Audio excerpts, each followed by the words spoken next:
Welcome today in front of me XIAOMI Redmi Note 8 Pro, and I'll show you how to customize watermark on photos on this device.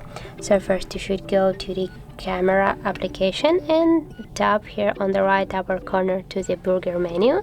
Now just go here to the settings, and here you can see our watermark section. Just tap there, and just to customize your watermark, tap here to the custom, and here you can just enter the name or the phrase what you want to just to add to your photos. For example, we can just here enter the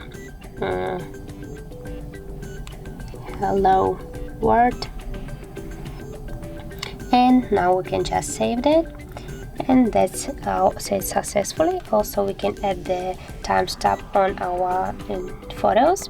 Just tap here on the switcher, and now we'll just take a picture, and you'll see, for example, this one. And now we'll go to our photos, and as can you see here, we got the customized watermark, and here you just see our previously entered phrase to the watermark. And here also on the right down corner you get here the set it the date and the time when we just take a picture. So that's how it looks. If you find this video helpful, remember to leave a like, comment and subscribe our channel.